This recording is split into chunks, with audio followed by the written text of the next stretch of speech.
South ఇండియాలోనే biggest sorry store మన Varahi silks మన విజయవాడ ఎంజీ రోడ్ లో డిసెంబర్ 4వ తారీఖున ఘన ప్రారంభం. జబర్దస్త్ ఎందుకు మానేశారు? జబర్దస్త్ ఎందుకు మానేశారంటే నేను ఫస్ట్ చెప్పానండి, ప్రతి ఒక్కరికి ఒక ఆశయం ఉండాలని కోరుకున్నాను. నిజంగా జబర్దస్త్ అనేది మాకు ప్రతి ఒక్కరికి ఒక మంచి వేదిక అండి. సో ఒక్కొక్కరు అంటే ఎంచుకున్న మార్గాన్ని ఒక్కొక్కరు ఒక వేలు వెళ్తుంటారు. నేను ఫస్ట్ జాబ్ చేస్తున్నప్పుడు I want become a movie artist అనే పాయింట్లో వచ్చాను. బయటకు వచ్చిన తర్వాత జబర్దస్త్ చేస్తున్నప్పుడు కంటిన్యూ అవుతూనే ఉంటున్నాను. కంటిన్యూ అవుతున్నప్పుడు మనం వచ్చింది సినిమా ఆర్టిస్ట్ కావాలనుకున్నాం, మామూలుగా టీవీ ఆర్టిస్ట్ ఎలాగా అవకాశం వచ్చింది చేస్తున్నాం.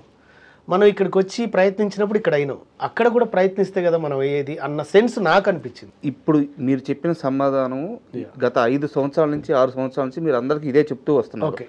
ఇందులో కొంత నిజం ఉంది. బట్ మీరు దాస్తున్న నిజం ఏంటంటే నేను చెప్తాను. చెప్పండి. జబర్దస్త్లో అక్కడ ఉండే టీం లీడర్లకి, అక్కడ ఉండే మేనేజర్లకి సలాములు కొట్టలేక, వాళ్ళతో బతిమలాడలేక, వాళ్ళతో పడలేక, ఇది కాదు లైఫ్, ఒకరి దగ్గర ఎందుకు పడాలి, గౌరవం లేని దగ్గర ఎందుకు ఉండాలి అని రాము విసిగి వేసారిపోయి జబర్దస్త్ నుంచి బయటకు వచ్చి ఇండస్ట్రీలో తన కెరీర్ సెట్ చేసుకుంటున్నారు అనేది నిజమా కాదా? ఒకటి మీరు అన్న దాంట్లో నేను ఒకదానికి అగ్రీ అవుతాను. ఏంటంటే మనం స్వచ్ఛగా అంటే మనం ఏమంటారు, మనం నీతి నిజాయితీతో వెళ్ళాలి అనుకున్నప్పుడు ఈ సల్యూట్లు నమస్కారాలు అనేవి అసలు పనిచేయండి. ఎందుకంటే నీ క్వాలిఫికేషన్ ఏంటంటే నా వేలో నేను స్వచ్ఛంగా వెళ్ళాలనుకుంటున్నాను చెప్పాలి తప్పితే నేను ఎవరికో సల్యూట్ చేసి ఎవరికో నమస్కారాలు పెట్టి ఎవరికి ఇది చేసుకుంటే లేదు. అసలు నా వల్ల ఆ సక్సెస్ నేను తీసుకో నాకు ఇష్టం ఉండదు. అదే నేను చెప్పేది కూడా అలాగని నాకు అక్కడ వాతావరణం అర్థమైన తర్వాత కూడా నేను ఆ వాతావరణానికి నేను కరెక్ట్ కాదనుకోవచ్చు, కాకపోవచ్చు, కానీ నేను దాంట్లో అక్కడ ప్రతి చోట ఉందండి, ఇది ప్రతి చోట ఉంది. అక్కడ నీకు ఇష్టమైతే పని చేయాలి, లేకపోతే ఎగ్జిట్ కావాలి, అంతే తప్పితే మన అవతల వాళ్ళని కానీ సిస్టాన్ని కానీ మార్చడం కోసం మనం కాదు. అంటే ఏ సొసైటీని కానీ ఏ లొకేషన్ కానీ మార్చడానికి మన దగ్గర లేదు, మన చేతులు ఏం లేదు. మన చేతిలో ఉన్నది మాత్రం మన బిహేవియర్ మాత్రమే. కాబట్టి నా చేతిలో నా బిహేవియర్ ఉన్నంతకాలం నేను ఎక్కడ ఇది కాను అన్న ఒక నమ్మకంతో బయటకు వచ్చాను తప్పితే నేను వాళ్ళకి సల్యూట్లు అనేవి ఏమి కాదండి. ప్రతి చోట రాజకీయం ఉంది, ఏ చోట లేదు చెప్పండి. నాకు రాజకీయం అనేది ఇష్టం ఉండదు, నా వల్ల అయింది నేను చేస్తాను. ఈరోజు నేను ఫెయిల్యూర్ అనుకోండి, ఫర్ ఎగ్జాంపుల్ నేను జబర్దస్త్ చేసి నేను ఫెయిల్యూర్ అయినా అనుకుంటా, నేను బయటకు వచ్చి కేఏపాల్ క్యారెక్టర్తో మంచి పేరు వచ్చింది. సో నేను ఆ రోజు నేను డిసప్పాయింట్ అయితే నేను ఈరోజు ఇక్కడ సక్సెస్ కొట్టేవాడిని కాదు. అవునా కాదు? కాబట్టి ఇక్కడ మన సక్సెస్ని కానీ మన ఫెయిల్యూర్ని కానీ ఇంకోళ్ళు డిసైడ్ చేయకూడదు, మన కాన్ఫిడెన్స్ డిసైడ్ చేయాలి అనేది నేను చెప్తాను. నాకు ఒక 10 అవకాశాలు వచ్చి నేను ఫెయిల్ అయితే నేను బాధపడతాను. నాకు 10 అవకాశాలు రాలే, నాకు ఒక బఫేలాగా 10 సార్లు ఇస్తే కూడా నువ్వు ఏంట్రా అంటే దానికి నీ గ్యారంటీ ఇది చేస్తా. నువ్వు ప్రసాదం ఇచ్చి భయ్యా నువ్వు ఏది భయ్యా అంటే అట్లా కాదు కదా. ప్రతి ఒక్కరికి ఒక ఫ్రీడమ్ కోరుకుంటారు, ప్రతి ఒక్కరికి ఒక వే కోరుకుంటారు, ప్రతి ఒక్కరి క్వాలిఫికేషన్ ఎదుటి వాళ్ళకి ఇన్స్పైర్ కావాలని కోరుకుంటాను తప్పితే చీకటిలో జరిగే ప్రతిదీ ఇన్స్పైర్ కావాలంటే నా వల్ల కాదు. సో అక్కడ చీకటి కోణాలు, చీకటి రహస్యాలు, సలాములు కొట్టించుకునే టీం లీడర్లు, అమాయకంగా పిల్లలు తమ వెంక తిప్పుకునే మేనేజర్లు, వీళ్ళందరూ జబర్దస్త్లో ఉన్నారు. అంటే జబర్దస్త్ అని కాదండి, నేను జబర్దస్త్ అని పర్టికులర్ చెప్పను.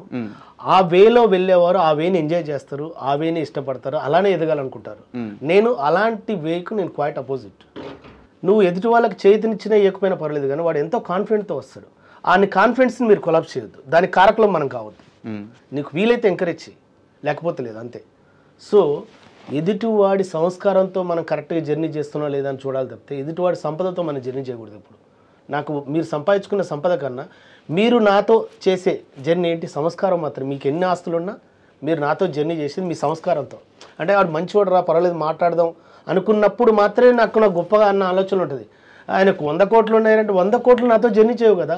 నువ్వు నాతో మాట్లాడే విధానం, నువ్వు పలకరించే విధానం, చేతినిచ్చే విధానం, ప్రజెంట్ చేసే విధానం, అరే సార్ భలేగున్నారు, మంచి వ్యక్తి, ఏమన్నా ఉంటే మీ దగ్గర ఓపెన్ అవుతుంది. ఒక నిమిషం అంటే మీ బాధ నాకు అర్థమవుతుంది, ఏం చెప్తున్నారో కూడా నాకు అర్థమవుతుంది. మొత్తం అన్ని ఇండైరెక్ట్గా చెప్తున్నారు. మీరు ఫేస్ చేసిన చాలా ఇబ్బందులు జబర్దస్త్లో నాకు తెలుసు. రాజా గారు ఒకటి ఏమంటారంటే స్వతహాగా తల్లిదండ్రులని కాదండి, కల్మషం లేని ప్రతి చేతు దగ్గర మేము కూడా కళ్ళ మీద పడి నమస్కారాలు తీసుకుంటాం. అక్కడ కల్మషం లేదు కాబట్టి.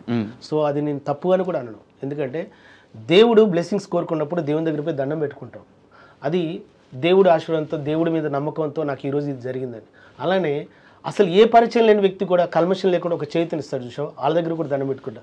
అదేంటే అలా పెట్టుకున్నాను కాదు, అక్కడ మన ఆలోచనని మన సంస్కారాన్ని గుర్తించిన వ్యక్తి కాబట్టి నా రెస్పెక్ట్ సార్. మా పెంపకం విధానం నమస్తే పెట్టుకుంటాను. జబర్దస్త్లో మీరు అలా రెస్పెక్ట్ చేసే పర్సన్ అంటే ఎవరు చెప్తారు? నేను నా వర్క్కి నేను రెస్పెక్ట్ ఇచ్చుకుంటా. ఎవరికి రెస్పెక్ట్ ఇవ్వరు? నా వర్క్కి నేను రెస్పెక్ట్ ఇచ్చుకుంటా. పర్సన్కి ఎవరికి రెస్పెక్ట్ ఇవ్వరా? ఒకటి చెప్పనా, ఒక పర్సన్లోనే ఇన్ని క్వాలిటీస్ ఉన్నాయని చెప్పండి, అన్ని క్వాలిటీస్ ఉన్నాయని చెప్పండి, లేవు కదా. అలా ప్రతి పర్సన్లో నేను వాళ్ళ దగ్గర ఉన్న క్వాలిటీస్ నేను తీసుకుంటా, అన్క్వాలిటీస్ నేను తీసుకోను. అంటే నాకు గురువు అని చెప్పుకునే వాళ్ళు ఎవరు లేరా మీకు జబర్దస్త్లో? అట్లని కదా, నేను స్వతగా ఫస్ట్ నుంచి మిమిక్రీ ఆర్టిస్ట్కి వస్తున్నాను. తర్వాత నన్ను గుర్తించింది చంద్రన్న, రాము నువ్వు ఎలా చేస్తున్నావు అని చెప్పాను. ఇలా చేస్తున్నా అంటే నువ్వు నా దాంట్లో చేయాలన్నాడు. ఓకేనా, సరే అన్న, డన్ అని చేశాను. ఆ తర్వాత రాకెట్ రావు గారు పిలిచారు, చేశాను. అభి అన్న చెప్పాడు, చేశాను. అలా వెళ్ళాను. మీ ప్రయాణంలో కాస్త వెనక్కి వెళ్తే మీరు చదువు అయిపోయిన తర్వాత, ఇంటర్ అయిపోయిన తర్వాత రామోజీ ఫిల్మ్ సిటీలో జాబ్లో జాయిన్ అయ్యారు. అవునండి. ఏం జాబ్ అంటే అది? నేను హోటల్ ఇండస్ట్రీలో చేశాను. హోటల్ ఇండస్ట్రీలో చేశాను. ఓకే. నేను స్టార్టింగ్లో వెయిటర్గా జాయిన్ అయ్యి అసిస్టెంట్ మేనేజర్గా రిజైన్ చేసి వచ్చేటప్పుడు కూడా నాకు ప్రమోషన్ ఇస్తుంటే నేను వద్దన్నా. వెయిటర్గా ఎంత మీ జీతం? నాకు అప్పుడు 850, 850 రూపాయలకు నేను జాయిన్ అయ్యాను. ఆ తర్వాత బయటకు వచ్చేటప్పటికి నాకు ప్రమోషన్ ఇస్తారు. సార్ కూడా, మేనేజర్ శ్రీనివాస్ గారు స్టిల్ వర్కింగ్, చెప్పారు, రాము ఇట్లా ఇస్తున్నాను రా అంటే ప్రమోషన్ అంటే, వద్దు సార్ అన్న. అదేంటంటే, వద్దు సార్, ఆ సర్టిఫికేట్ చాలా వాల్యూది, అది నేను కాకుండా ఇంకొకరికి ఇస్తే వాళ్ళకి లైఫ్ ఉంటుందని నేను ఆ సర్టిఫికేట్ కూడా వద్దు సార్ అని వదిలేసుకుని వచ్చాను. అదే సమయంలో మీతో పాటు అదే రామోజీ ఫిల్మ్ సిటీలో ఇంకొక అతను, మీ జబర్దస్త్ అతనే, కష్టపడుతూ ఉన్నాడు. తెలుసు, సుధీర్. ఎవరు? సుధీర్ భాయ్, నేను ఇద్దరు ఒక్కడనే జాబ్ చేసాం యూరేకలో. అదే 800 జీతం అయింది కూడా అప్పుడు. అక్కడ 800 జీతమా అనేది మనకు అప్పుడు వాళ్ళకి, అంటే తను ఏంటంటే క్లోజ్అప్ మెజిషియన్ అనమాట. అంటే కస్టమర్ ఏమంటారు అక్కడికి విజిటింగ్కి వస్తారు కదా, వాళ్ళ దగ్గరనే క్లోజ్గా మ్యాజిక్ చేసేది. You see this coin, now there is no coin అని అట్లా చేసేది. వాళ్ళ శాలరీస్ మనం ఇప్పుడు మాకైతే అప్పుడు బేసిక్ అంత ఇచ్చారు, వాళ్ళకి ఎంత ఇస్తారు అనేది మనం డిస్కస్ చేయను. కానీ సుధీర్ భాయ్ నాకు అప్పటి నుంచి నాకు ఫ్రెండ్ అనమాట. అట్లా. అండ్ ఈ రోజు సుధీర్ గారిని చూస్తే ఎలా అనిపిస్తుంది అంటే, చాలా గర్వం, పెద్ద స్టార్ హీరో, భయంకరమైన ఫ్యాన్ బేస్ ఉంది ఆయనకి డిజిటల్ సోషల్ మీడియాలో. సో ఆయన ఆ రేంజ్లో ఉన్నారు కదా. సో ఆయన స్టార్టింగ్ స్టేజ్ అంతా చూశారు మీరు, ఆయన ఎక్కడి నుంచి వచ్చారో మీరు చూశారు, ఎక్కడికి వెళ్ళారో మీరు చూస్తున్నారు, మీ కళ్ళ ముందే ఆయన జర్నీ అంతా ఉంది. సో ఆయన జర్నీ చూసినప్పుడు ఎలా అనిపిస్తుంటుంది? చాలా హ్యాపీగా ఉంటుందండి, చాలా గర్వంగా ఉంటుంది. రీసెంట్గా కూడా ఒక మూవీ ఓపెన్ అయింది. ఒకటండి, అదేంటి చెప్తున్నా కదా, ఒక్కొక్కరు ఒక వేలు వెళ్తుంటారు, ఒక్కొక్కరికి ఒక వాతావరణం కలిసి ఉంటుంది అంతే. ఇప్పుడు మీరు పలానా దగ్గర ఉన్నారనుకో, ఆ చుట్టుపక్కల ఉన్న ఫెసిలిటీస్ని బట్టి నీకు ఆటోమేటిక్గా ఫోకస్ అవుతుంది. మనం ఉండే విధానం కావచ్చు, కలిసే మనుషులను కావచ్చు. అట్లా సుధీర్ భాయ్ డౌన్ టు ఎర్త్ ఫస్ట్ నుంచి. తను యాజ్ ఏ ఫస్ట్ మ్యూజిషియన్, తర్వాత గేమ్ ఆర్గనైజర్, ఆ తర్వాత టీవీ. అసలు ఇంకా లోతుగా చెప్పాలంటే ఫస్ట్ స్కిట్ ప్రాక్టీస్ చేసింది నేను, సుడిగాల్ సుధీర్ భాయ్ అండ్ వేణు అన్న అండ్ ఇంకో అబ్బాయి టింకు అన్న. ఫస్ట్ స్కిట్ అది ప్రాక్టీస్ చేస్తున్నప్పుడు తను టింకు అనే అబ్బాయి నన్ను పిలిచినప్పుడు, అన్న అదంటే అరే నువ్వు చేరారామా అన్న. నేను వద్దన్న, నన్ను పిలిచిన వాళ్ళని పక్కన పెట్టి నేను చేయనన్నా, అది అయిన తర్వాత చేస్తాను వెయిట్ చేస్తున్నాను అన్నమాట. వెయిట్ చేస్తున్నప్పుడు చంద్రన్ నన్ను పిలిచాడు. అట్లా. సో చాలా గర్వంగా ఉంటుందండి, ఎందుకంటే సుధీర్ భాయ్ ఈరోజు ఎదుగుతూ 10 మందికి ఆదర్శంగా అవుతున్నప్పుడు మాకు కూడా హ్యాపీగా ఉంటుందండి, అంతే. అండ్ ఇక్కడ ఒక చిన్న విషయం ఏంటంటే, చాలామంది చెప్పే కంప్లైంట్, సుధీర్ మా ఫోన్లు ఎవరి ఫోన్లు లిఫ్ట్ చేయడు, మాకు టచ్లోకి రాడు, తనకి అత్యంత సన్నిహితమైన 2-3 ఆర్టిస్టులు ఉన్నారు, వాళ్ళ ఫోన్లు మాత్రమే లిఫ్ట్ చేస్తారు, మేము జబర్దస్త్ ఫ్యామిలీయే, మాతో పాటు కలిసి స్కిట్లు చేశాడు, మాతో పాటు జర్నీ ఉంది, మాతో పాటు తిన్నాడు, ఒకవేళ వస్తే మళ్ళీ ఈరోజు కూడా తింటాడు, కానీ ఫోన్ మాత్రం లిఫ్ట్ చేయడు అని చాలామంది చెప్తున్న కంప్లైంట్. నిజమా అబద్ధమా? ఓకే, అంటే నేను కంప్లైంట్ నిజమా అబద్ధం అన్న దానికన్నా ఒక విషయం చెప్తానండి. ఎందుకంటే ఇప్పుడు మన పనిలో మనం బిజీగా ఉన్నాం, నా ఫోన్ ఎత్తలేదు అనే కంప్లైంట్ చేయడం కన్నా నిన్నుగా గుర్తించే వ్యక్తులతో మీరు జర్నీ చేయండి ప్లీజ్. అంటే నువ్వు ఎదుటి వాళ్ళ మీద మనం కంప్లైంట్ చేయడం కన్నా మనల్ని రిసీవ్ చేసుకున్న వ్యక్తులతో మనం జర్నీ చేయడం విన్నమాట.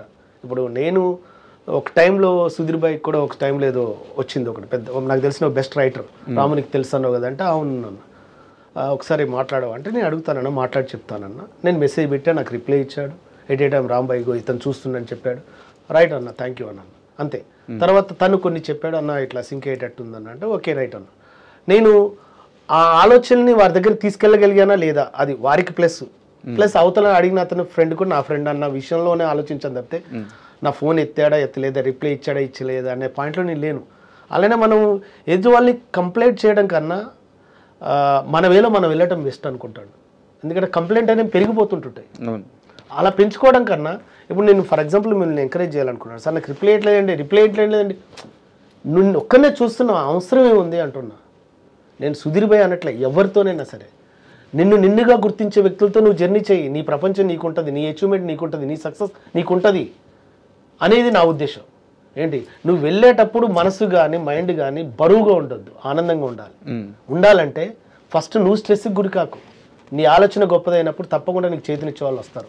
నీకు చేతినివ్వకున్నా, నీకు ఫోన్ లిఫ్ట్ చేయకున్నా, నీకు ఇంకోరు ఏం చేయకపోయినా దయచేసి నాట్ ఓన్లీ సుధీర్ భాయ్ అని కాదు, నేను సుధీర్ భాయ్ని స్పెషల్గా అంటే నాకు సుధీర్ భాయ్ మంచి లిఫ్ట్ చేశాడు, బాగున్నాడు, చాలా మంచి వ్యక్తి కూడా నా పాయింట్ ఆఫ్ వ్యూలో. నాకు నేను మీద ఎత్తలేదంటే నాకు తెలియదు, కానీ వీళ్ళని కాదు ఎవరైనా సరే అలా ఎత్తనప్పుడు మీ వేళ మీరు వెళ్ళే ప్రయత్నం చేయండి తప్పితే మీరు దాంట్లోకి వెళ్ళి మీరు డిప్రెషన్లోకి వెళ్ళకండి please. And don't forget to subscribe to iDream. And for more videos, Please subscribe to iDream. Please subscribe to iDream. Please subscribe iDream. And please subscribe to iDream. For more videos, subscribe to iDream. Please like, share and subscribe to the channel. Congratulations, iDream. Subscribe to iDream. Subscribe to iDream. so subscribe to iDream Media. iDream ki iDream team andarki huge congratulations. Please subscribe iDream Media. Please subscribe to iDream. Subscribe iDream. Please subscribe to iDream. iDream అంటే నా కళల channel subscribe చేసుకున్న నోరు తిరుగుతలేదు, మీరైతే గంట గుర్తు కొట్టండి. For more such videos, please subscribe to iDream. Subscribe to iDream. Please subscribe to iDream. Please subscribe iDream Media. Please do subscribe to iDream. Please subscribe to iDream Media. For best entertainment and information, please subscribe iDream.